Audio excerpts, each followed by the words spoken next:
Magandang gabi mga kaibigan. Ngayon, muling bubukas ang pinto ng mga lihim at hiwaga. Dito sa Sigaw sa Dilim, maririnig ninyo ang mga kwentong hindi basta kwento, kundi mga bulong ng gabi, mga sigaw ng mga nilalang na nagtatago sa anino. Kaya kung handa na kayong pakinggan, isara ang ilaw, suotin ang inyong headset, at sabay-sabay tayong lumusong sa dilim ng kwento ngayong gabi. May malaking ngiti ang batang si Goyong habang bitbit ang 3 piraso na isda. Kaninang umaga kasi ay pinoproblema ng lolo isko niya kung ano ang kanilang uulamin. Kaya naman, agad siyang nagtungo sa gubat upang manghuli ng isda sa batis na naroroon. Pinalad naman siya at nakahuli siya, kaya sigurado siya na matutuwa ang kanyang lolo sa dala niya. Pagkarating ni Goyong sa maliit nilang kubo, ay agad niyang hinanap si Lolo Isko. Lolo? Lolo, nandito na po ako! Lolo, nasan po kayo? Lolo! Andito ako sa likod, Goyong! Ano ba yon? At kung makasigaw ka para ka nasusunugan. Agad na nagtungo si Goyong sa likod ng bahay. Naroon si Lolo Isko na abala sa pagpapaapoy sa kanilang kalan na ang gatong ay kahoy. Lolo, tingnan niyo po oh. May 3 isda po ako nahuli. May pang-ulam na po tayo. Aba, ang tataba naman ng mga isdang yan. Tamang-tama kasi magsasaing na ako. Akala ko talaga asin ulit ang ating uulamin. Natatakot na tuloy ako na baka kapag nagtagal ay magkasakit na tayo nito sa bato. Hindi po ba sabi niyo po sa akin nun?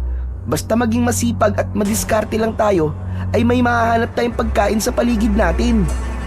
Tama, sinabi ko nga yan. Pero alam mo naman, na nabili na ni Don Facundo itong lupang kinatatayuan ng ating baryo.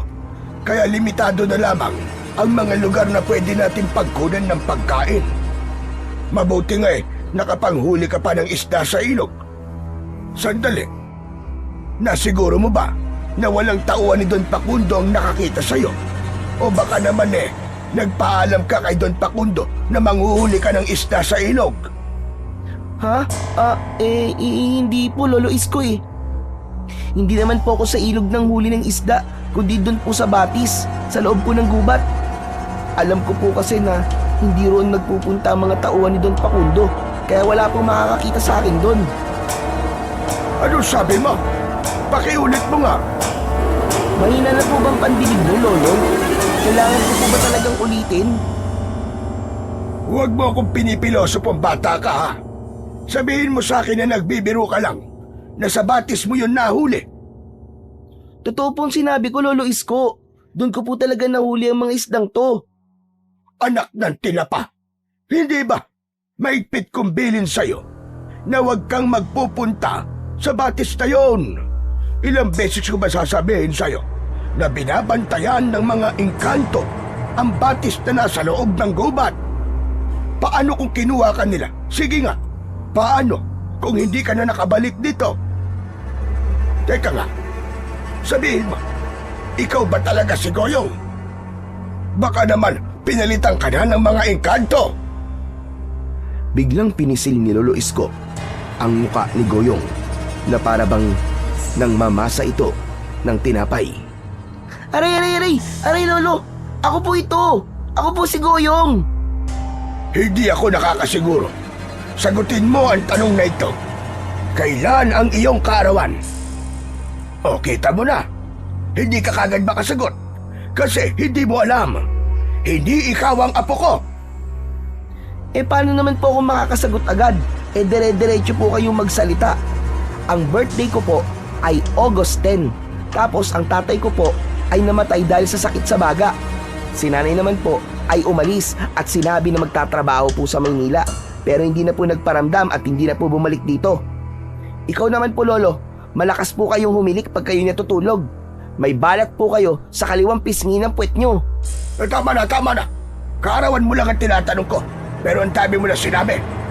Oo na, naniniwala na ako na ikaw nga si Goyong. Baka po kasi marami pa kayong itanong eh. Kaya sinabi ko na po agad ang dapat kong sabihin. Basta. Ang dami mo rin sinabi. Magpasalamat ka at nakabalik ka pa rito, Apo. O siya, sige na. Linisan mo na yung mga isdang nahuli mo at iihaw na lamang natin ang mga yan. Kumilos ka na at huwag ka nang aalis, ha? Opo, Lolo. Tumalim agad si Goyong sa utos sa kanya ni Lolo Isko. Kumuha siya ng tubig sa balon at sa kanya sinimulang linisin ang 3 isda na nahuli niya sa batis. Naiintindihan ni Goyong ang reaksyon ni Lolo Isko nang malaman nito na nagtungo siya sa batis na nasa gubat. Sa baryo nila ay tinatawag yung mahiwagang batis dahil pinaniniwalaan na tirahan yun ng mga engkanto. Iniiwasan ng mga tao ang naturang batis dahil may hinala ang ilan na ang batis na yon ang salarin sa pagkawala ng ilang tao, lalo na ng mga bata sa kanilang baryo. Ang sabi ng matatanda, kinukuha ng mga engkanto ang mga nawawalang tao at dinadala sa mundo ng mga ito. Sa kabila ng hindi magagandang kwento tungkol sa mahiwagang batis sa gubat, ay hindi pa rin natatakot si Goyong. Ilang beses na kasi siyang pumunta roon nang walang nangyayari sa kanya na hindi maganda. Madalas siyang maligo at manghuli ng isda roon, kaya para sa kanya ay walang dahilan para matakot siya sa batis na nagbibigay sa kanya ng kasiyahan.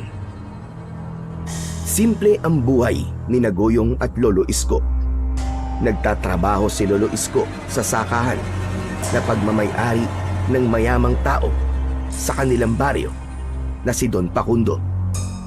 Ilang taon na ang nakakalipas nang biglang dumating si Don Facundo sa kanilang lugar at nagpakita ito ng mga papeles na nagpapatunay na nabili na nito ang buong lupa ng kanilang baryo. Dahil doon ay kinailangan magtrabaho ng ilan sa kanila sa asyenda nito kapalit ang kakakarampot na sahod. Pero kahit mahirap ang buhay, ay masaya pa rin si Goyong dahil kasama niya ang kanyang mahal na lolo. Habang kumakain sila ng tanghalian, ay napahinto sa pagsubo si Goyong nang biglang nagsalita ang kanyang Lolo Isko. Oo nga pala, Goyong. May kailangan akong sabihin sa'yo. Huwag ka nang lalabas kapag madilim na, ha? Ikaw pa naman ang hilig-hilig mong maglaro ng patintero at taguan kapag gabi. Po, bakit naman po, Lolo Isko? Ngayon na lang po ako nakakapaglaro sa gabi kasi bakasyon eh. Hayaan nyo na lang po akong sulutin ang bakasyon namin. Hindi mo ba narinig ang kumakalat na balita rito sa atin, ha?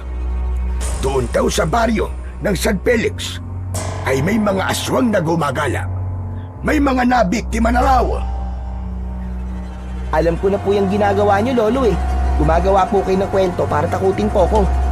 Aba, lintik na bata ito. Hindi ako nananakot. Totoo ang sinasabi ko sa'yo. O sige, sabihin na po nating totoo. Pero Lolo, malayo naman po sa Felix dito sa atin eh. Kahit na ba kailangan pa rin natin mag-ingat kaysa magsisi tayo sa huli. Kaya makinig ka na lang sa akin. Naiintindihan mo ba, ha? Makulit na bata. Sus, di naman totoo mga aswang-aswang na yan eh. Narinig ko at sinabi mo. Anong hindi totoo mga aswang? Totoo sila. Nasasabi mo lang yan kasi hindi ka pa nakakakita. At huwag mo nang hintayin na makakita ka ng totoong aswang bago ka maniwala. Basta sundin mo na lang ang sinabi ko sa'yo para hindi tayo magkaroon ng... Napasimangot si Goyong sa mga sinabi ni Lolo Isko. Sumama ang loob niya dahil hilig niya talaga ang maglaro tuwing gabi. Ang bagay kasing yon ang isa sa hindi niya maaaring gawin kapag may pasok siya sa eskwelahan. At dahil sa pagbabawal ni Lolo Isko, ay hindi na rin niya yon magagawa kahit bakasyon.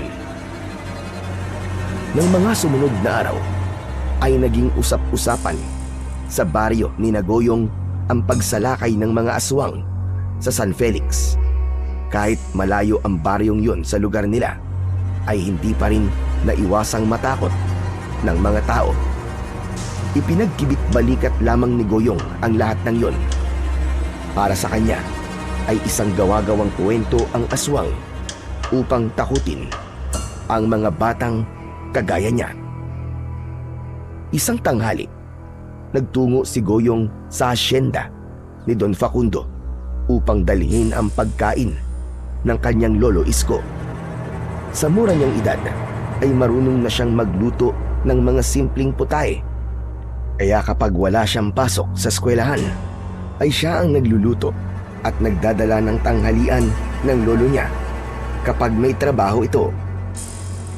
Habang naglalakad sa loob ng hasyenda, ay nagulat si Goyong nang makarinig siya ng malakas na busina sa kanyang likuran. Paglingon niya ay nanlaki ang mga mata niya dahil isang humahagibis na kotse ang tinutumbok ang kinatatayuan niya. Pakiramdam niya ay mababangga na siya, ngunit huminto ang sasakyan at halos isang dangkal na lamang ang distansya nun sa kanya. Natulala si Goyong. Nanginig ang buong katawan niya. Nabitiwan niya ang baunan na kanyang dala. Inakala niya kasi nakatapusan niya na ng mga sandaling yon. Bumaba sa kotse si Don Facundo. May galit sa mukha nito. Isa yung matangkad na lalaki na palaging naka-leather jacket kahit napakainit naman ng panahon. Hoy! Bata! Ano pa bang ginagawa mo dyan? Umalis ka nga dyan nang makadaan ako! Don Facundo? Ako nga ito, si Don Facundo. O ano? Tutulala ka na lang ba dyan? O baka gusto mong tuluyan na kita? Sa bagay, may pambayad naman ako sa pampa-ospital mo. Dadalang ko lang po ng... Naku, natapon ang pagkain ni Lolo. Wala akong pakialam sa pagkain ng lolo mo. Ang gusto ko ay umalis ka na dyan dahil sinasayang mo ang oras ko. Tila nawala si Goyong sa kanyang sarili. Hindi siya makapaniwala na natapon sa lupa ang kanin at ang adobong manok na pinaghirapan niyang lutuin. Naisip niya na walang kakainin si Lolo Isko at siguradong magugutom ito. Nagulat si Goyong nang biglang hinawakan ni Don Facundo ang braso niya ng mahigpit at marahas siya nitong hinila palayo sa harapan ng kotse nito. Bingi ka ba o walang utak, ha? Ang sabi ko, umalis ka dyan! Pero yung pagkain po ng lolo ko eh. Wala akong pakialam sa pagkain ng lolo mo. Nang sandaling yon ay humahangos na dumating si Lolo Isko at kinuha nito si Goyong kay Don Facundo. Hoy, ikaw, Isko. Ano mo ba ang batang ito? O ito si Goyong. Pagsabihan mo yan, ha? Sabihin mo sa kanya na kapag nandito siya sa loob ng aking asyenda, ay huwag siyang humaharang sa dinadaanan ko at huwag siyang patanga-tanga. Patawarin mo na po siya, Don Facundo. Ako na ho ang bahalang magsabi sa kanya. Naiinis na sumakay si Don Facundo sa kotse nito at nang umandar yon ay nagulungan pa ang baunan na dala ni Goyong. Lolo, yung pagkain niyo po. Hayaan mo na yan, Apo. Pero wala po kayong tanghalian. Sorry po, Lolo Isko ah. Kung naging maingat lang po sana ako, eh hindi po kayo mawawalan ng pagkain. Ayos lang. Makakahingi naman ako ng pagkain sa mga katrabaho ko. Ikaw, ayos ka lang ba? Hindi ka ba nasaktan? Sinaktan ka ba ni Don Facundo, Apo? Hindi naman po. Pero muntik na niya po ako masagasaan. Diyos ko, sigurado ka bang hindi ka nasaktan? Hindi po talaga, Lolo Isko. Nagulat lang po ako kasi akala ko po Mababangga na po ako ng sasakyan niya eh. Ang bilis po kasi magmaneho. Hindi na dapat talaga kita pinapupunta rito. Bakit ba hindi ko naisip na pwedeng mangyari ito? Salamat na lang sa Diyos at hindi ka nasaktan, Apo. Lolo Isko, sorry po talaga. Natapon ko po yung pagkain niyo. Huwag mo nang isipin yan, Goyong. Makakakain pa rin naman ako rito. Sige, ang mabuti pa ay umuwi ka na at hintayin mo na lang ako sa ating kubo. Sige na, Apo, mauna ka nang umuwi. Naluluwang tumango si Goyong at saka siya naglakad palayo. Nanginginig pa rin ang buong katawan niya dahil sa labis na takot. Akala niya kasi ay talagang mababangga na siya ng kotse ni Don Facundo kanina. Noon pa man ay naririnig na niya na masama ang ugali ni Don Facundo at hindi niya akalain na mararanasan niya mismo ang kasamaan nito. Nang nakabalik na si Goyong sa kanilang kubo, ay mag-isa siyang kumain. Nasa isip niya pa rin si Lolo Isko dahil nababahala siya kung totoo na makakahingi ito ng pagkain sa mga katrabaho nito. Dahil sa nangyari kanina, ay nagkaroon na siya ng takot na bumalik sa asyenda ni Don Facundo. Grabe, ang sama pala talaga ng ugali ni Don Facundo. Akala ko'y kwento-kwento lang na masama siya eh. Parang kahit konting awa ay wala man lang siyang naramdaman para sa akin. Hindi bale, kapag nakatapos na ako ng pag-aaral ay magtatrabaho ko. Tapos magpapayaman ako para hindi na kami pwedeng api-apihin ng lolo ko ng kahit na sino. Ipinagpatuloy ni Goyong ang kanyang pagkain hanggang sa natapos na siya. Pagkahugas niya ng kanyang pinagkainan ay nakaramdam siya ng pagkainip. Habang nakadungaw siya sa bintana ay nakita niya ang pamingwit na nakasandal sa puno ng mangga. Ano kaya kung manghuli na lang ako uli ng isda sa batis? Oo, tama. Hindi ko na lang sasabihin kay lolo na doon ako nakahuli ng isda kapag meron akong nahuli. Nagmamadaling lumabas si Goyong at isinarado niya ang pinto ng kanilang kubo. Kinuha niya ang pamingwit at naghukay siya sa lupa sa likod ng kanilang bahay upang maghanap ng bulate na pangpain. Nang may nakuha na siyang mga bulate ay saka siya umalis upang magtungo sa batis na nasa loob ng gubat. Nang marating ni Goyong ang batis ay nagsimula na siyang mamingwit ng mga isda. Para sa kanya ay walang dapat ikatakot sa batis na yon. Bukod sa napakalinis ng tubig doon, ay isa yung biyaya sa kanya dahil kahit ilang beses siyang nanguhuli roon ng isda, ay tila hindi nauubusan ng isda doon. Pasipol-sipol pa si Goyong nang nakita niya sa gilid ng kanyang mga mata ang paggalaw ng makapal na halaman sa tabi ng batis. Bigla siyang napapitlag. May tao ba dyan? Sino yan? Sumagot ka! May tao ba dyan? Nang walang sumagot, ay inisip niya na baka kung anong hayop lamang yon. Itinuon niyang muli ang pansin sa panghuhuli niya ng isda. Pero makalipas ang ilang segundo, ay muling gumalaw ang halaman. Doon na naisip ni Goyong ang sinabing mga engkanto na naninirahan sa tinatawag na mahiwagang batis.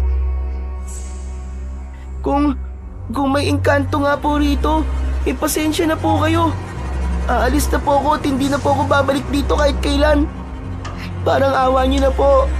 Huwag niyo po akong kukunin o sasaktan. Nagmamadaling inayos ni Goyong ang pamingwit niya. Pagtayo niya ay natigilan siya nang may narinig siyang boses ng isang lalaki na nahihirapan. Tulong! Tulong! Tulungan niyo ako! Sino yan? Tulong! Tulong! Nandito ako! Tulong! Napagtanto ni Goyong na ang boses ay nagmumula sa makapal na halaman na kanina pa gumagalaw. Kahit hindi siya sigurado kung sino ang naroon, ay lumapit pa rin siya. Napasinghap si Goyong nang makita niya sa likod ng makapal na halaman ang isang lalaki na nakahandusay sa lupa. Bakas sa mukha nito ang hirap, pero wala naman siyang nakitang sugat mula dito. Hala, ano nangyari sa'yo, Manong? Anong ginagawa mo dyan? Hindi ko rin alam eh. Hindi ko alam kung paano ako napunta rito. Tulungan mo ako, bata. Nangihina ang katawan ko. Ibinaba ni Goyong ang hawak niyang pamingi at tinulungan niya ang lalaki hanggang sa makaupo ito sa lupa. Naawa si Goyong sa lalaki dahil namumutla ito at tila hindi nito alam ang nangyayari. Manong, ano po bang nararamdaman nyo? Nagugutom po ba kayo? May masakit po ba sa inyo? Hindi ko alam eh. Basta, nangihina ako at sobrang sakit ng ulo ko. Ang mabuti pa po siguro, umuwi na po kayo sa bahay nyo. Saan po ba kayo nakatira, Manong? Ako? Saan nakatira? Opo, alangan naman po na ako. Kayo po yung tinatanong ko. Teka, saan ba ako nakatira? Hindi ko alam eh. Hindi ko matandaan. Wala akong maalala. Bakit wala akong maalala? Ano ba nangyayari? Naku, baka nga po gutom kayo. Kaya wala po kayong maalala. Ganyan din po ako minsan kapag nagugutom eh. Hindi po ako makapag-isip ng maayos. Wala talaga akong maalala na kahit na ano. Hindi ko alam kung tagasan ako, kung sino ako. At kung bakit ako nandito sa lugar na to. Kawawa naman po pala kayo. Teka, ang mabuti pa po, sumama na lang po kayo sa bahay namin. May pagkain po ron kaya tsak na makakakain po kayo.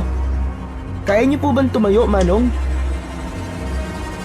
Hindi nagsalita ang lalaki at sinubukan itong tumayo. Muntik pa itong mabuwal pero agad nitong naituon ang mga paa nito. Nang humakbang ang lalaki ay tila hirap na hirap ito. Inalalayan ni Goyong ang lalaki dahil pakiramdam niya anumang sandali ay matutumba ito. Matagal bago nakarating sina Goyong at ang lalaki sa bahay ni Goyong dahil sa mabagal na paglalakad ng lalaki. Pinaupo niya ito at pinakain niya rito ang natirang kanin at ulam. Binigyan din niya ito ng isang baso ng tubig. Mabilis na kumain ang lalaki kaya napagtanto ni Goyong na talagang gutom ito. Habang pinapanood ni Goyong ang kumakain na lalaki ay naisipan niya na magtanong. Manong, ano po pala ang pangalan nyo? Ako po pala si Goyong. Aldrin. Ako si Aldrin. Yun! Natandaan nyo na po ang pangalan nyo. Ayos! Tama ka. Natatandaan ko nga ang pangalan ko. Pero bukod doon, ay wala na akong maalala. Huwag po kayong mag-alala, Manong. Sigurado ako na kapag nabusog ka na at nakabawi ka na ng lakas, ay babalik na po ang mga alaala nyo. Hindi na nagsalita si Aldrin at tuloy-tuloy lang ang pagsubo nito ng pagkain na parabang ilang araw itong hindi kumain. Matapos nitong kumain ay kinuha na ni Goyong ang pinagkainan nito para hugasan. Nang matapos si Goyong ay nakita niya si Aldrin na nakahiga sa mahabang upuan na gawa sa kawayan sa kanilang sala. Hindi niya inasahan na sa maikling minuto ay agad yung makakatulog. Kawawa ka naman, Kuya Aldrin. Mukhang pagod na pagod ka. Pero siguro naman ay magigising ka na bago pa dumating si Lolo Isko. Kasi mapapagalitan niya ako kapag nalaman niya na nagpapasok ako rito sa bahay namin nang hindi ko kilala. Hinayaan lang muna ni Goyong si Aldrin na matulog dahil alam niya na kailangan nitong magpahinga lumabas muna siya upang makipaglaro sa mga bata sa kanilang baryo. Makalipas ang ilang oras na paglalaro sa labas, ay nagdesisyon na si Goyong na umuwi. Pagpasok niya sa kanilang kubo, ay wala na roon si Aldrin. Tinignan niya ito sa likod ng bahay, pero wala rin ito roon. Buti na lang at umalis na si Kuya Aldrin bago pa dumating si Lolo Isko. Panigurado mapapagalitan ako ni Lolo Isko kapag inabutan niya rito si Kuya Aldrin. Nagsimula ng magsaing si Goyong dahil alam niya na anumang sandali ay darating na ang kanyang Lolo Isko. Sakto, naluto na ang sinaing nang dumating nga ang matanda. Ay nako, nakakapagod ang araw na ito. Ang daming pinagawa sa amin ni Don Facundo. Lolo Isko, totoo po pala yung mga sinasabi ng mga tao tungkol kay Don Facundo, no? Masama po pala talaga ang ugali ng matandang yun. Napatunayan ko po yun sa ginawa niya sa akin kanina. Kahit sa batang kagaya ko, ay pumapatol po siya. Ganun talaga ang ugali ni Don Facundo, apo. Pero marahil ay dahil yun sa wala siyang kasama sa buhay. Wala siyang pamilya na kasama sa kanyang mansyon. Kaya palaging mainit ang ulo niya. Kaya sa susunod, kapag nakita mo siya sa asyenda, ay ikaw na lang ang umiwas sa kanya. Sa nangyari po kanina ay parang ayoko po munang magpunta roon. Wala namang problema kasi pwede naman na magdala na kagad ako ng baon bago ko pumasok. Ay oo nga pala. Kumusta ka habang wala ako rito? Hindi agad nakasagot si Goyong sa tanong na yun ni Lolo Isko dahil naalala niya si Aldrin. Pero napagtanto niya na hindi niya na kailangan pang ipaalam sa lolo niya ang tungkol sa binatang estranghero dahil umalis na ito. O bakit hindi ka makasagot? May nangyari ba rito habang wala ako, ha? Wala naman po, Lolo. Wala pong nangyari habang wala po kayo. Pagkatapos ko pong kumain kanina, ay nakipaglaro lang po ako dyan sa labas. Kala ko meron na eh. Mabuti naman kung ganun. Oo nga pala. Bumili ako ng sardinas. Igisa mo na lang yon para may ulam tayo. Kinuha na ni Goyong ang isang lata ng sardinas na dala ni Lolo Isko upang lutuin yon. Habang abala siya sa pagluluto, ay hindi niya naiwasang isipin kung saan nagpunta si Aldrin, ni hindi man lang yun nagpaalam sa kanya. Ipinagdasal na lamang niya na sana ay bumalik na ang alaala nito at nakabalik na ito sa kung saan man ito nakatira. Habang kumakain ng gabing yon, sina Goyong at Lolo Isko ay tahimik lamang sila. Sa gitna ng kanilang hapunan ay parehas silang natigilan nang biglang pumasok si Aldrin. Maging si Aldrin ay natigilan nang makita si Lolo Isko. Agad na tumayo si Lolo Isko at kinuha ang itak. Sino kang damuho ka? Ano kailangan mo rito? Lolo, sandali lang po. Huwag niyo po siyang itakin. Kilala ko po siya. Ano? Paano mo makikilala ang lalaki niyan? Eh hindi ko nga yan kilala. Ako po si Aldrin. Tinulungan po ako kanina ni Goyong. Nakita niya po kasi ako kanina sa batis na nasa loob po ng gubat. Anak ng patay na.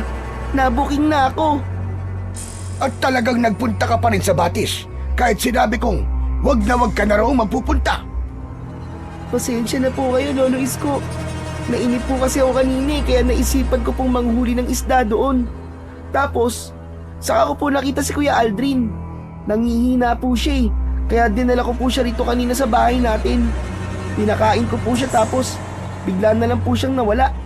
Akala ko po umalis na talaga siya kaya nagtataka nga po ako kung bakit nandito po siya ulit. Patawad, Goyong, kung umalis ako kanina nang hindi nagpaalam sa'yo. Magulo pa rin kasi ang utak ko. Lumabas ako at naglakad-lakad sa pag-asang meron akong maaalala. Pero kahit saan ako magpunta, ay wala talaga akong matandaan kung sino ba talaga ako. Sandali. Naguguluhan lalo ako sa mga sinasabi niyo eh. Goyong, nagpatuloy ka ng taong hindi mo kilala sa bahay natin? Hindi ka ba nag-iisip na bata ka?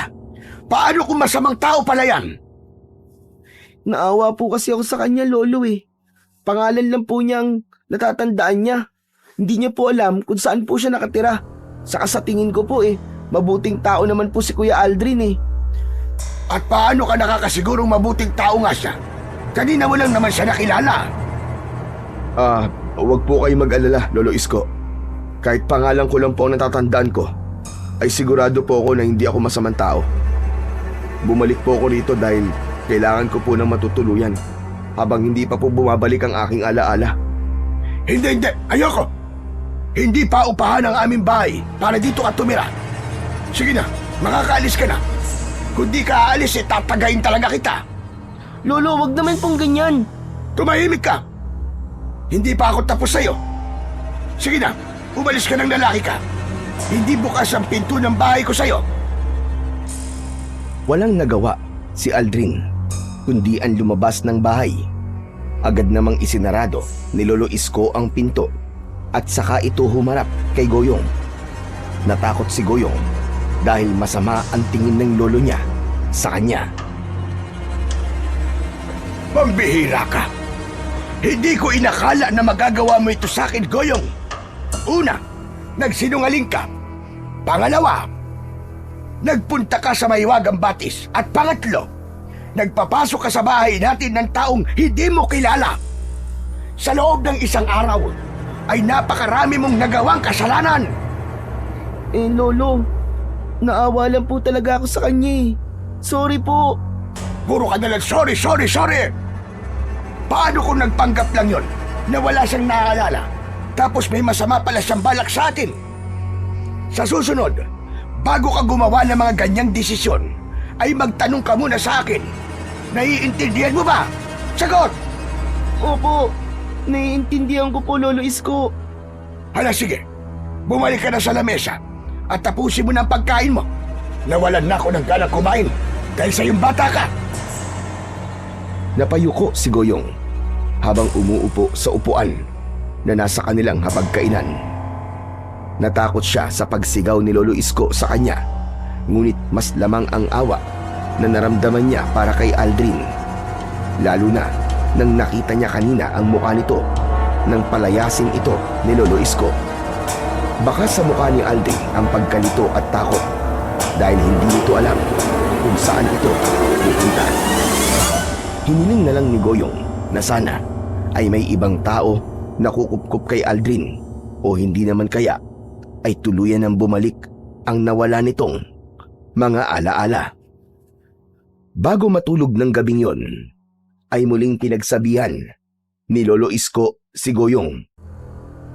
Walang ibang ginawa si Goyong kundi ang tumango na lamang upang hindi na magalit pa ang lolo niya sa kanya. Nangako rin siya rito na hindi niya na kailanman uulitin ang mga pagkakamaling nagawa niya sa araw na yon. Kinabukasan, pagsapit ng umaga, ay nagising na si Goyong. Bumangon siya mula sa papag at pagkalabas niya ng kanilang kubo ay nagulat siya nang nakita niya si Lolo Isko nakausap si Aldrin sa ilalim ng puno ng mangga. Nagkakape ang dalawa at base sa itsura ng mga yon ay tila hindi nagalit si Lolo Isko kay Aldrin. Kinusot pa ni Goyong ang mga mata niya dahil baka namamalikmata lamang siya. Hanggang sa nakita siya ni Lolo Isko at kumaway ito sa kanya. Oh, gising ka na pala, Goyong. Sige na, kumain ka na. At nauna na kami ni Aldrin. Nagtatakan lumapit si Goyong kina Lolo Isko at Aldrin. Totoo po ba tong nakikita ko? Magkausap po kayong dalawa? Oo, pansamantala. Habang hindi pa bumabalik ang alaala ni Aldrin, ay dito na muna siya sa bahay natin. Kaninang madaling araw kasi ay nagising ako at nakita ko tong si Aldrin na natutulog habang namamaluktot sa lamig dito sa labas. Naawa naman ako sa kanya, kaya pinapasok ko na. Nakapagkwentuhan na rin kami. At tama ka nga, Goyong. Wala siyang maalala. Tanging pangalan lang niya ang naaalala niya. Nakakaawang talaga. Sabi ko naman po sa inyo, Lolo eh. Hindi nagsisinungaling si Kuya Aldrin. Ay pasensya na. Nabigla lang talaga ako gabi. Kasi kahit sino naman ay mapapadampot ng itak kapag may pumasok sa bahay nila na hindi kilala, hindi ba? Maraming salamat po talaga, Lolo Isko. Salamat kasi pumayag ka nang dito muna ako sa bahay niyo pansamantala. At salamat din sa'yo, Goyong, ha? Kasi ikaw ang unang tumulong sa akin. Walang anuman po yun, Kuya Aldrin. Masaya po ako na may bago na kaming kasama rito sa bahay. Medyo nagsasawa na po kasi ako sa mukha ni Lolo eh. Biro lang po, Lolo ah. Baka magalit ka na naman po sa akin eh. Pagpasensyahan mo na yung apo ko. At kung minsan kung ano-ano sinasabi niyan, parang may saltik. Oo nga pala. Maya-maya ay magtutungo kami ni Aldrin kay Kapitan para magpatulong na mahanap ang pamilya ni Aldrin. Sa tingin ko mas madaling babalik ang alaala niya kung naroon siya sa lugar kung saan talaga siya nakatira. Pero kinakabahan po ako, Lolo Isko. Paano kung hindi ko po pala gusto ang lugar na yon kung saan ako nanggaling? Paano kung tumakas pala ako ron dahil hindi ako ligtas doon?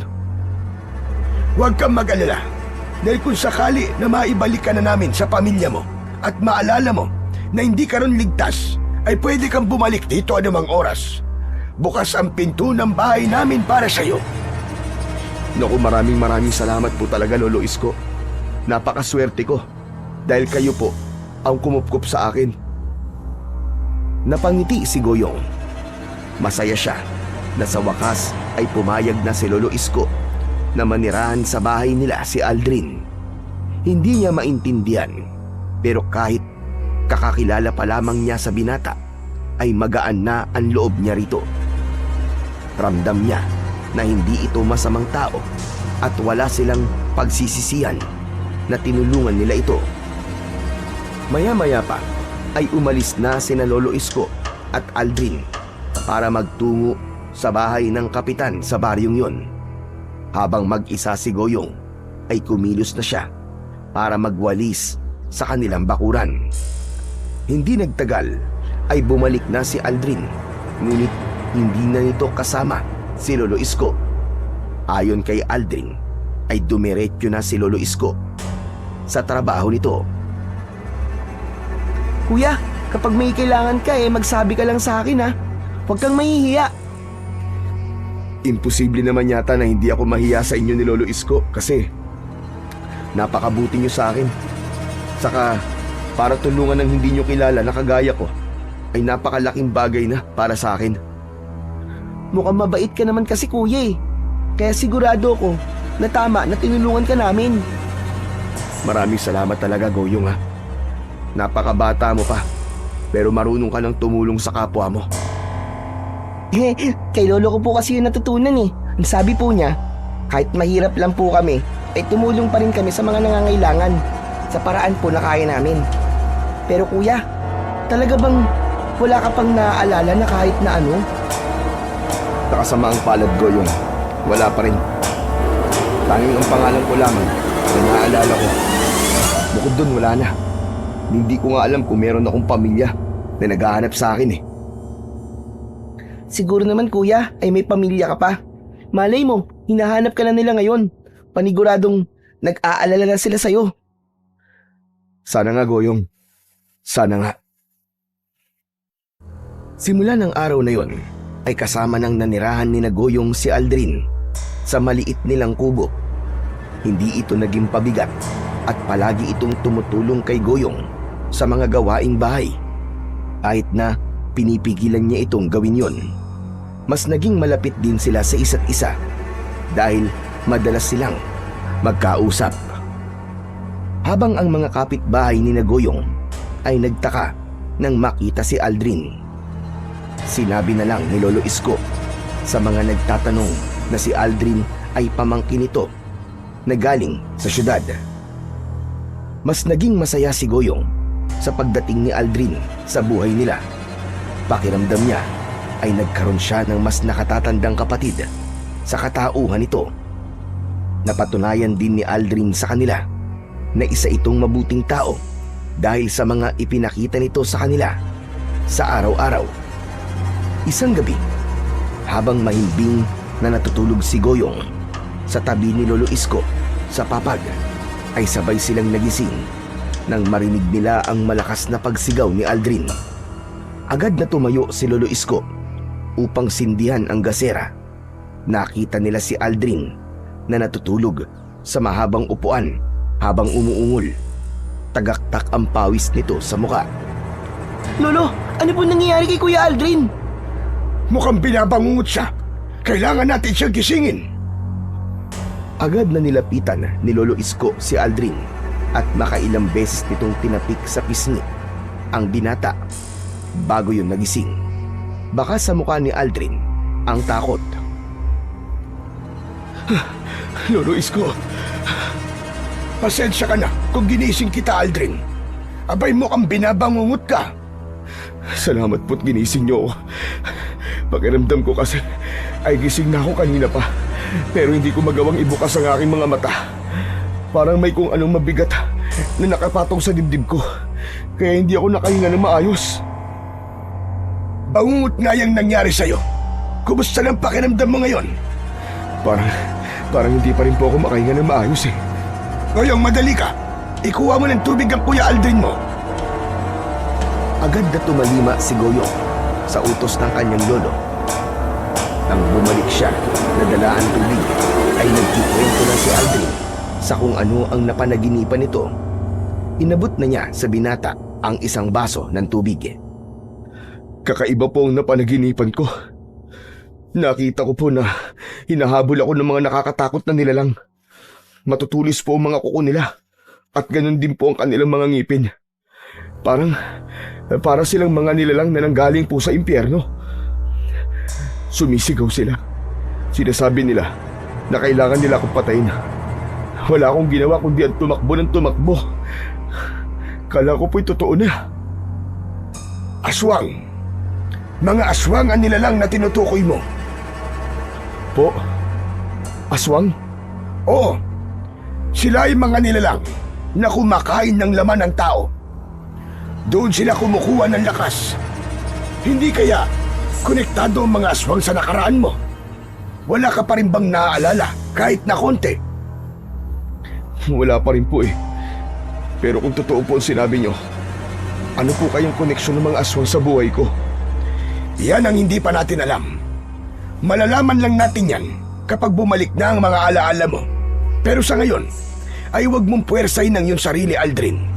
Hayaan mong kusa mong maalala ang lahat dahil baka makasama sa utak mo kung masyado mong pipilitin. Sige na, bumalik na tayo sa pagtulog. Magdasal ka muna bago ka ulit matulog, Aldrin. Maraang tumango si Aldrin bilang tugon sa sinabi sa kanya ni Lolo Isko. May awang humaplos sa puso ng batang si Goyong habang nakatingin siya kay Aldrin. Dahil bakas sa mukha nito ang labis na pagkabahala at pagkalito. Ramdam niya na nais na ni Aldrin na bumalik ang alaala nito, pero tila sa panahon na yon ay malabo pa yung mangyari. Sa mga sumunod na araw ay kapansin-pansin ang pananahimik ni Aldrin. Madalas itong makita ni Goyong na mag-isa habang nakatingin sa malayo. Halatang malalim ang iniisip nito. Hinayaan lang ni Goyong si Aldrin at kapag lumalapit ito para makipag-usap ay saka lang niya ito kinakausap. Isang hapon, dumating si Lolo Isko sa bahay habang binabantayan ni Goyong ang sinaing. Nakauwi na po pala kayo, Lolo. Malapit na po maluto itong kanin. Ano po palang ulam natin mamayang hapunan, Lo? Bumili ako ng 2 tali ng pechay. Hindi ba? Meron pa tayong 1 lata ng sardinas dyan. Igigisa na lamang natin yon. Oo nga pala. Hindi ko yata nakikita si Aldrin. Nasaan siya po? Umalis po siya eh. Ang sabi po niya magtutungo daw po siya sa Maywagang Batis kung saan ko po siya nakita. Ano? Bakit mo siya inayaang magpunta roon? Hindi ba ang sabi ko ay may mga engkanto sa batis na yon? Bakit hindi mo siya pinigilan? Pinigilan ko naman po siya, Lo. Pero masyado po siyang mapilit eh. Ang sabi po ni Kuya Aldrin, Baka kailangan niya pong pumunta sa lugar kung saan ko siya nakita at baka may makita po siya roong bagay na magpapaalala sa kanya kung sino talaga siya. At talagang ganitong oras pa niya naisipang magtungo roon. Malapit nang mag-alas 6 ng gabi. Kapag ganong oras, mas aktibo ang mga engkanto. Baka kung anong mangyari sa kanya roon. Ang mabuti pa ay sunduin mo si Aldrin sa Maywagang Batis. Bilisan mo, Apo. Po, pero paano po itong sirain ko? Ako nang bahala dyan. Sige na, sunduin mo na si Aldrin. Opo, Lolo. Nagmamadaling tumakbo si Goyong papunta sa gubat. Hindi niya alam pero bigla siyang kinabahan. Hindi nagtagal ay nakarating na siya sa Maywagang Batis sa gitnang gubat. Naabutan niya si Aldrin na nakatayo sa gilid ng batis habang nakatingin sa tubig. Napalingon si Aldrin nang tawagin ito ni Goyong. Malalaki ang mga hakbang na nilapitan ni Goyong si Aldrin. Anong ginagawa mo rito, Goyong? Sorry, kuya. Nasabi ko po kasi kay Lolo na nagpunta ka rito eh. Ang sabi po niya ay umuwi ka na raw po kasi baka kung anong mangyari po sa inyo dito. Sige, umuwi na tayo. Matapos yun, ay naglakad na ang dalawa pabalik sa bahay. Mabagal ang paglalakad ni Aldrin, kaya sinabayan lang ito ni Goyong. Napansin niya na malalim ang iniisip ng binata. Kuya, kumusta pala ang pagpunta mo sa Maywagang Batis? May naalala ka na po ba?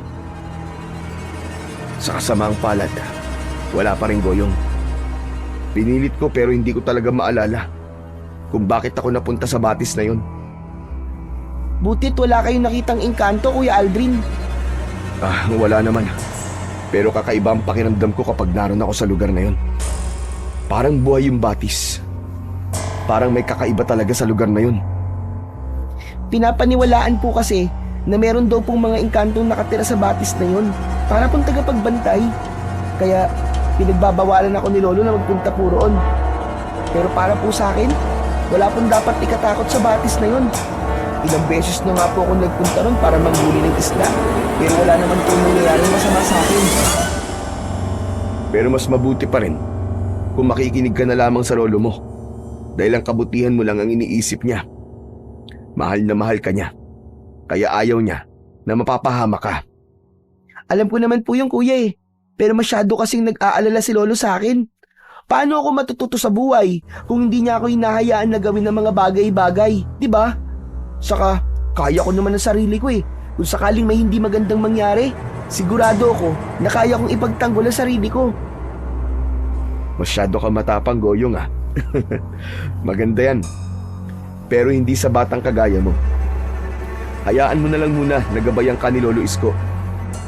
Matanda na siya, Goyong, at marami na siyang pinagdaanan. Kaya alam niya na ang mga maaaring resulta ng isang bagay. Kasi maaaring nangyari na yun sa kanya. Nagpatuloy ang dalawa sa paglalakad hanggang sa nakauwi na sila. Naabutan nila si Lolo Isko na nagluluto ng kanilang ulam. Lolo, kasama ko na po si Kuya Aldrin. Okay naman po siya. Wala pong engkantong nagpakita sa kanya sa Maywagang Batis. Ay, salamat naman sa Diyos at ligtas kayong nakabalik. Aldrin iyo, alam ko na gusto mong bumalik ang alaala mo. Pero hindi ligtas na magtungo ka sa Maywagang Batis na naroon sa gubat. Dahil po ba sa mga engkanto, Lolo Isko? Mukhang nasabi na pala sa'yo ni Goyong. Oo, dahil sa mga engkanto na nakatira sa batis na yon. Masyadong delikado kung babalik ka roon, lalo na ang ganitong oras, kung kailan mas aktibo ang mga engkanto at kung ano-anong lamang lupa. Masyado mo naman pong tinatakot si Kuya Aldrin, Lolo Isko eh. Baka isipin niya po na hindi po ligtas sa lugar natin. Hindi ko sinabing hindi ligtas itong lugar natin. Doon lang sa Maywagang Batis na yon. Doon lang tayo dapat na mag-ingat. Pasensya ka na, Lolo Isko. Alam kong nag-alala lang po kayo sa akin. Pero naisip ko po kasi na baka may maalala ko kahit konti kung babalik po ako sa lugar kung saan ako natagpuan ni Goyong. Naiintindihan kita, pero mas makabubuti kung ang kaligtasan mo ang una mong iisipin. Gaya ng sinabi ko, sigurado ko na babalik din ang alaala mo sa takdang panahon. Tumango na lamang si Aldrin kay Lolo Isko, habang si Goyong ay hindi pa rin maintindihan kung bakit kinatatakutan sa lugar nila ang mahiwagang batis sa gubat. Siya kasi ang makapagpapatunay na wala naman dapat ikatakot sa lugar na yun, dahil kahit isang engkanto ay wala siyang nakita roon, sa kabila ng napakaraming beses niya nang pumunta roon. Kinabukasan ng umaga, nabulabog ang lahat dahil sa balitang may natagpo ang bangkay ng isang lalaki sa bukana ng gubat. Halos lahat ng mga tao ay nagpunta ron. Maging si Lolo Isko ay tumakbo para makiusyoso. Si Goyong naman ay hindi alam kung dapat ba siyang sumunod o hindi. Teka, bakit parang nagkakagulo ang mga tao sa labas? Ano ba nangyayari? Kuya Aldrin, may nakita raw po na patay sa bukana ng gubat. Patay na ano? Eh di tao po. Hindi naman po sila magkakagulo ng ganyan kung hindi bangkay ng tao ang naroon. Gusto niyo po bang makita, kuya? Nandun nga po si Lolo eh. Oo, gusto ko makita. Sige, tara na kuya. Anong tara? Hindi ka sasama sa akin, dito ka lang. Masyado ka pang bata para makakita ka ng ganun. Ano ba yan? Akala ko naman ipapayagan mo ko. Sige na kuya, umalis ka na. Goyong, huwag kang aalis dito ha. Mapapagalitan ka ni Lolo Isko kapag sumunod ka roon. Alam ko kuya, promise. Dito lang talaga ako. Nagmamadaling umalis si Aldrin, habang si Goyong ay sinundan na lang ng tingin ang papalayong binata. Grabe, ang hirap talagang maging bata. Ang daming bawal. Pero hindi ako papayag na mahuli ako sa balita. Kailangan kong makita yung patay. Hinintay ni Goyong na makalayo si Aldrin bago siya sumunod dito. Maya-maya ay natanaw na niya ang mga taong nagkakagulo sa may bukana ng gubat. Nagkukumpulan ang mga yon. Hinawi ni Goyong ang mga tao at nang nakita niya ang bangkay ay halos masuka siya sa itsura nun. Wakwak ang tiyan ng lalaki at naliligo yun sa sariling dugo. Nagkalat din ang mga lamang loob nito. Dilat na dilat ang mga mata ng lalaki na para bang pinahirapan muna yon ng gusto bago tuluyang pinatay. Agad na nagtago si Goyong nang nakita niya si Lolo Isko at Aldrin na magkatabi. Bago pa siya makita ng mga yon ay bumalik na siya sa kanilang kubo. Uminom siya ng tubig dahil tila sumikip ang dibdib niya nang makita niya ang bangkay ng lalaki. Grabe, hey, dapat pala hindi na ako nagpunta ron. Nakakakilabot, nakakadiri. Hindi nagtagal ay dumating na rin sina Lolo Isko at Aldrin. Naupo ang dalawa sa labas ng bahay. Nang lapitan ni Goyong ang dalawa ay nakatulala si Aldrin na para bang may malalim itong iniisip. Sigurado akong aswang ang pumatay sa lalaking yun. Paano mo nasabi yan, Aldrin? Hindi ko po alam. Pero tila pamilyar sa akin ang paraan ng pagpatay sa lalaki na yun. Parang nakita ko na po ang ganun tagpo. Pero hindi ko maalala kung saan at kailan. Ewan ko. Parang may naalala ko nang nakita ko yung bangkay. Pero hindi ko matukoy kung ano yung naalala ko. Napakagulo. Mabuti pang ipahinga mo lang ang utak mo. Huwag mo masyadong pilitin na makaalala dahil baka makasama pa yan sa iyo. Hindi kaya naging biktima ka ng aswang, Kuya Aldrin? Tapos, kaya ka naroon sa Mahiwagang Batis ay dahil hinabol ka ng mga aswang. Hindi ba? Na naginip ka dati na hinahabol ka ng mga aswang? Baka sa Mahiwagang Batis ka nawalan ng malay habang hinahabol ka nila. Tila imposible ang sinabi mo, Apo. Hindi ba't walang sugat si Aldrin nang nakita mo? Malamang kung inatake siya ng mga aswang ay may sugat sana siya kahit isa. Tama ka, Lolo. Ngunit maaaring tama din si Goyong. May posibilidad din na ganun nga nangyari sa akin. Natahimik silang tatlo at nahulog sila sa malalim na pag-iisip.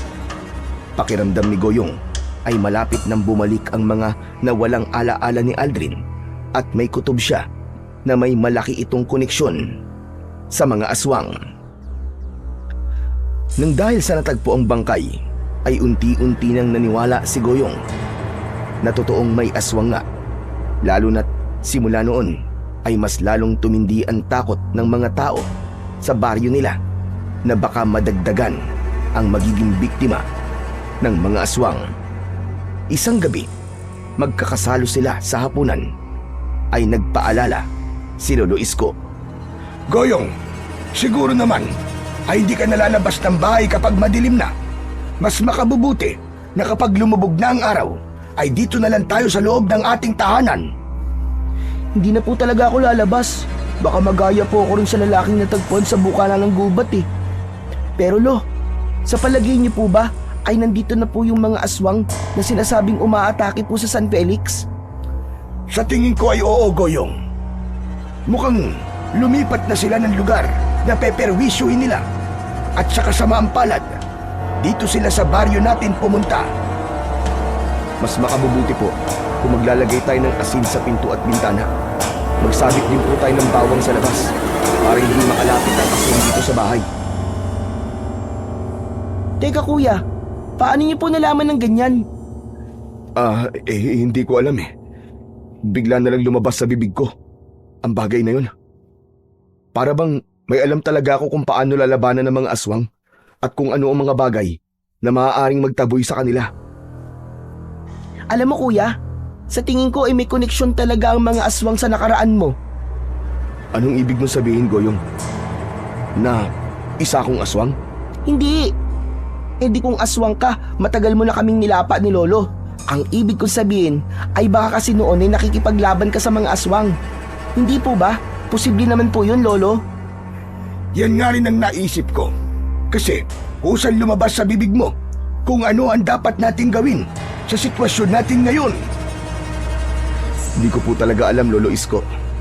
Pero sana, bumalik na po ang alaala ko para malaman na natin kung sino ba talaga ako at kung anong koneksyon ko sa mga aswang. Nang dahil sa hinala nilang yon, ay mas lalong nasabik si Goyong na malaman kung sino nga ba talaga si Aldrin at kung totoo na nakikipaglaban ito sa mga aswang. Dahil kung totoo ang bagay na yon, maaaring merong magtanggol sa kanila sa mga aswang na posibleng nasa baryo na nila. Magmula ng araw na yon, ay mas naging maingat na ang lahat ng tao sa baryo ni Goyong. 6:00 pa lang ng gabi ay halos wala nang lumalabas sa kanilang bahay. Ipinamalita na rin ni Lolo Isko sa lahat na asin at bawang ang mabisang pangontra sa mga aswang. Kaya lahat ng bahay ay naglalagay na ng asin at bawang sa tapat ng kani-kanilang pinto at bintana. Bago matulog ay nakaugalian na ni Goyong na mag-alay ng dasal sa Panginoon. Palagi nilang ipinagdadasal na proteksyonan sila ng Panginoon sa lahat ng aswang at mga masasamang nilalang na maaaring manakit sa kanila.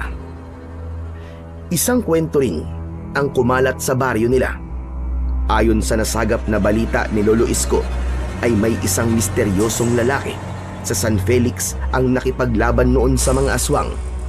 Nagliliwanag daw ang katawan ng lalaki at meron yung ginintuang espada na siyang ginamit nito sa pakikipaglaban. Ngunit sa hindi malamang dahilan ay biglang nawala ang lalaking yon.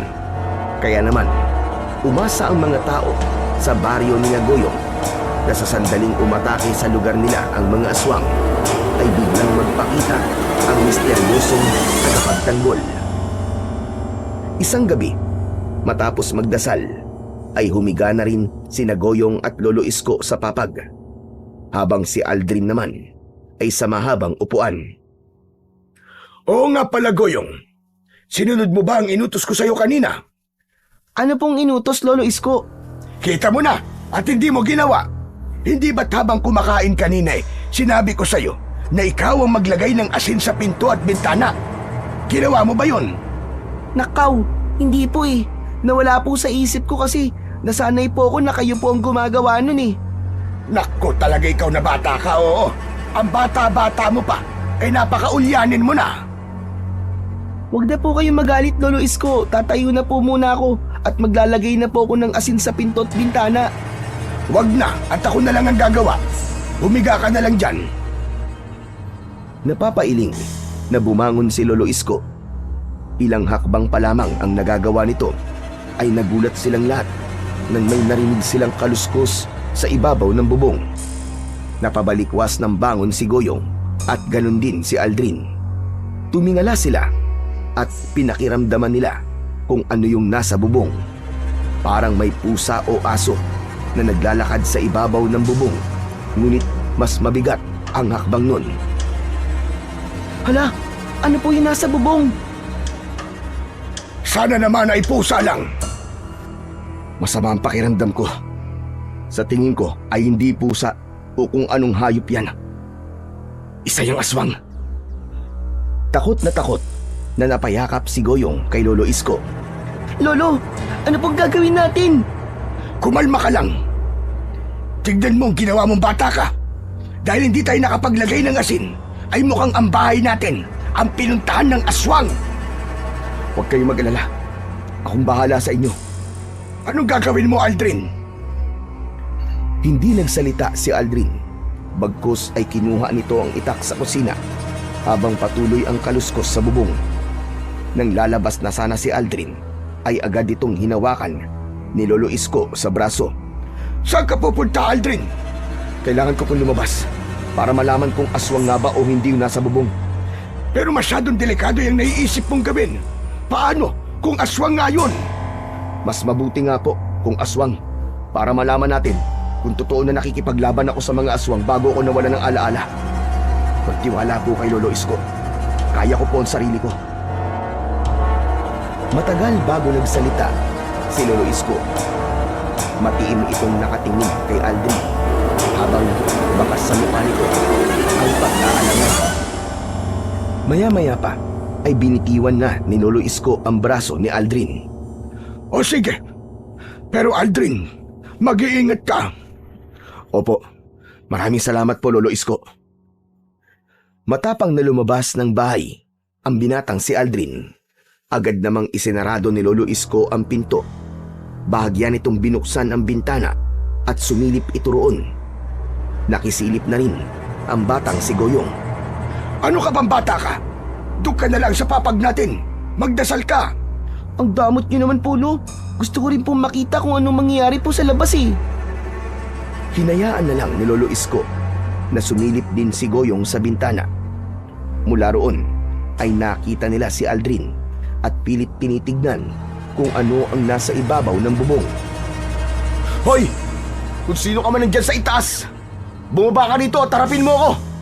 Huwag kang duwag! Lolo, sa tingin niyo po ba ay kaya talagang makipaglaban ni Kuya Aldrin kung sakaling aswang nga yung nasa bubong? Hindi ko alam, Apo.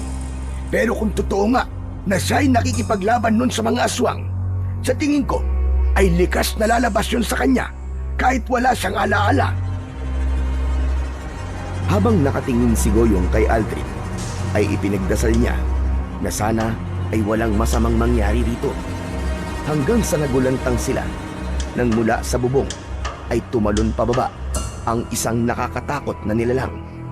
Meron yung makapal na balahibo sa buong katawan at muka na parang sa isang halimaw. Kitang-kita nila ang matutulis nitong mga kuko na kayang-kayang pumunit ng laman ng tao. Agad na napagtanto ni Goyong na ang nilalang na yon ay isang aswang. Mabilis na sumugod ang aswang palapit kay Aldrin. Imbis na tumakbo ay sinalubong ni Aldrin ang aswang. Tinaga ni Aldrin sa balikat ang aswang. Umalingaw-ngaw ang malakas na sigaw ng aswang sa katahimikan ng gabi. Lolo, hindi po ba natin tutulungan si Kuya Aldrin? Baka mapatay po siya ng aswang.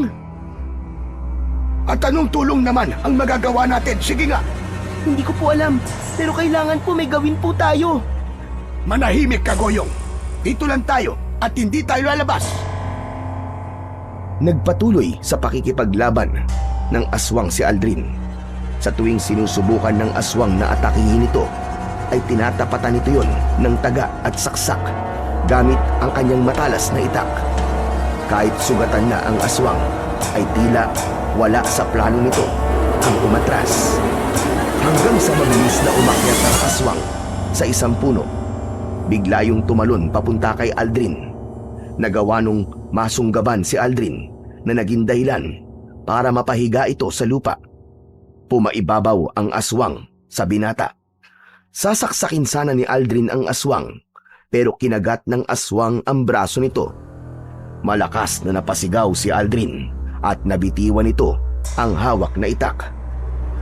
Nakipagpambuno si Aldrin sa aswang para hindi ito makagat ng naturang nilalang. Doon na labis kinabahan si Goyong. Alam niya na kung wala siyang gagawin ay malaki ang posibilidad na mamatay si Aldrin. Kaya kahit magagalit si Lolo Isko, ay tumakbo siya papunta sa kusina. Kinuha niya ang isang kutsilyo at mabilis siyang tumakbo palabas. Goyong! Goyong, bumalik ka rito! Hindi pinakinggan ng batang si Goyong si Lolo Isko. Iisa lang ang nasa isip niya ng mga sandaling yon, at yun na yung tulungan si Aldrin. Dere-derecho siyang tumakbo palapit sa aswang at walang pagdadalawang isip niyang itinarak ang kutsilyo sa batok ng aswang. Malakas na sumigaw ang aswang at humarap ito kay Goyong. Napaatras naman si Goyong nang makita niya nang malapitan ang muka ng nakakakilabot na aswang. Mas nakakatakot yun. Mas nakita rin niya ang matutulis nitong mga pangil. Namumula ang mga mata nito na parabang galit na galit yun sa kanya. Susunggaban na sana ng aswang si Goyong, pero sinaksak ito ni Aldrin ng itak sa likod. Wala nang nagawa ang aswang kundi ang umatras. Sugatan yung tumakbo palayo hanggang sa tuluyan na yung nawala sa kanilang paningin. May pag-aalalang nilapitan ni Aldrin si Goyong. Hinawakan nito ang magkabilaan niyang balikat. Ayos ka lang ba? Hindi ka ba nasaktan, Goyong? Ayos lang po ako, kuya. Ikaw po, may sugat ka po sa braso. Mamaya na kayo mag-usap na dalawa dyan. Madali kayo, pumasok na kayo rito. Bilisan nyo at baka mamaya bumalik ang hinayupak na aswang na yon. Nagmamadaling pumasok sina Goyong at Aldrin sa loob ng kubo. Matapos isarado ni Lolo Isko ang pinto, ay humarap ito kay Goyong. Itinaas nito ang kamay nito para paluin siya. Napapikit si Goyong, pero lumipas ang ilang segundo nang walang palad ang lumapat sa kanya. Sa pagbukas ng mga mata niya, ay nakita niya si Lolo Isko na nanginginig habang nanginilid ang luha. Nang gigigil nitong ibinaba ang kamay. Diyos ko! Hindi ka talaga nag-iisip na bata ka! Nakita mo ba ang ginawa mo? Nakita mo? Muntik ka nang atakihin ng aswang. Muntik ka nang mamatay. Sorry po, Lolo. Gusto ko lang naman pong tulungan si Kuya Aldrin eh. Kahit na pa eh. Paano kung sumablay ka? Paano kung napatay ka ng aswang na yon? O sige nga, paano na ako?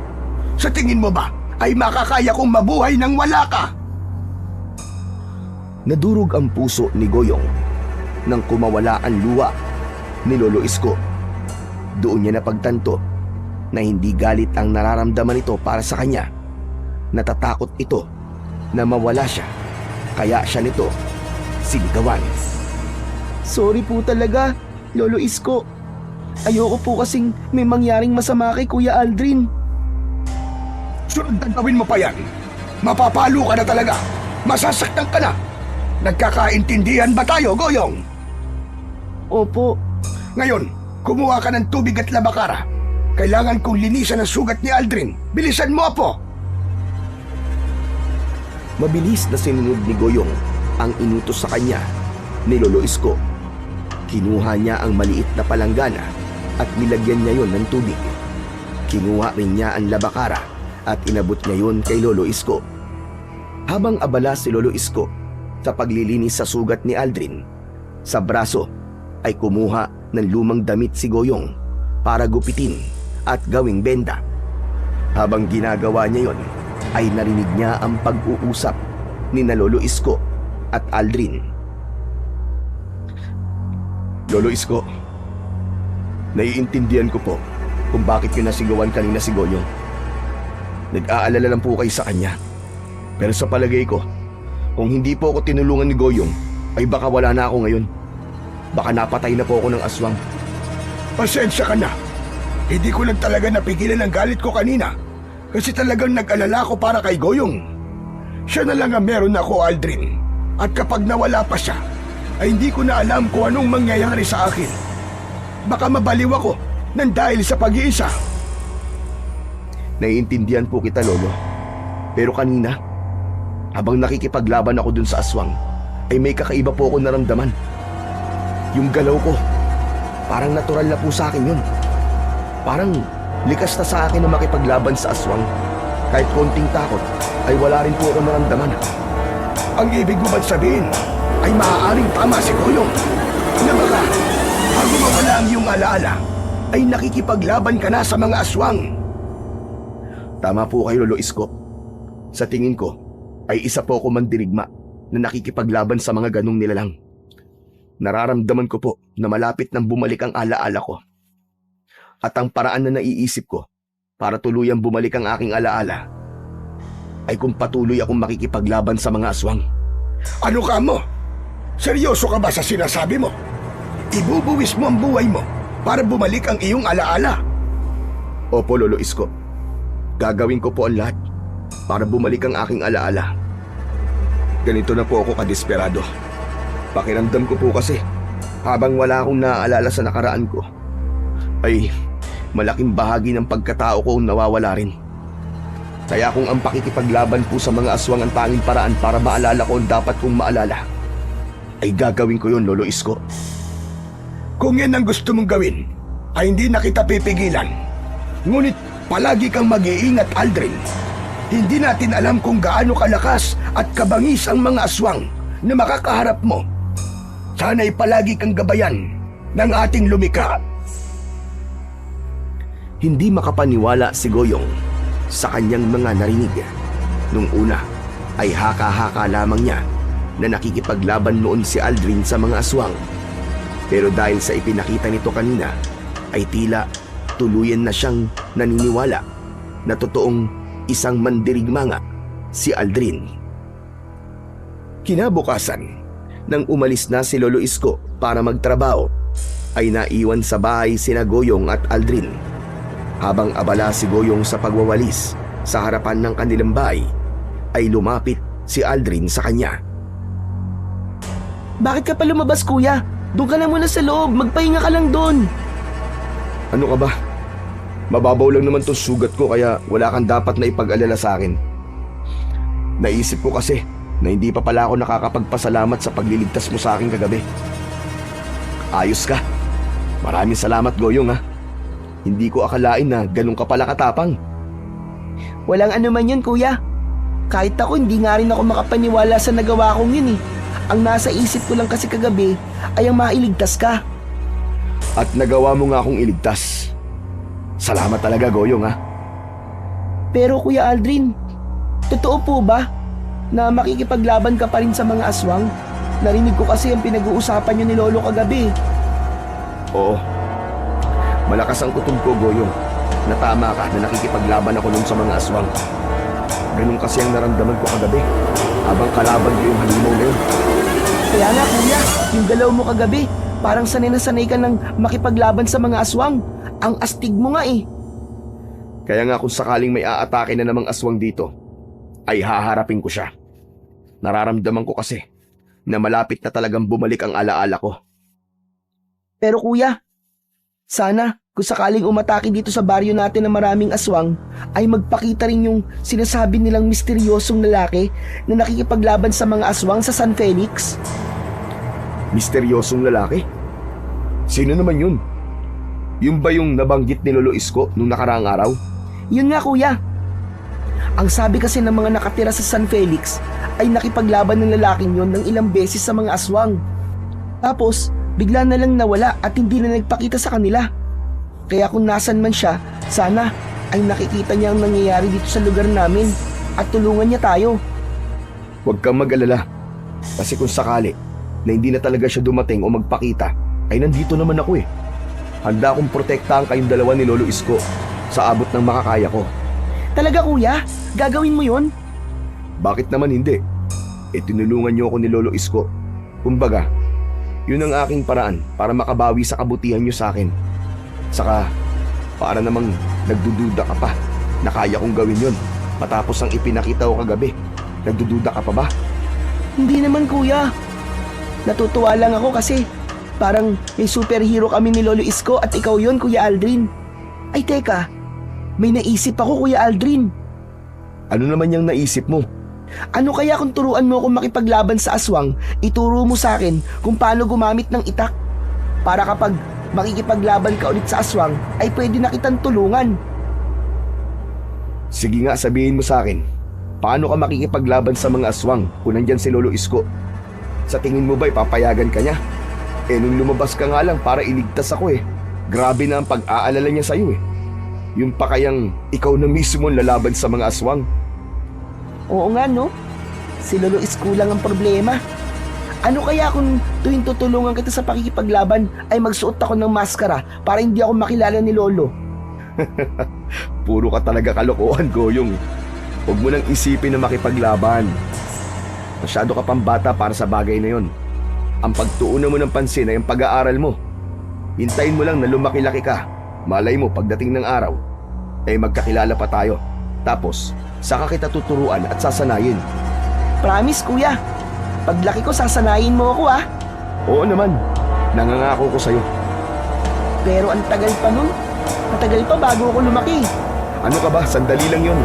Makikita mo at hindi mo mamamalayan na malaki ka na pala.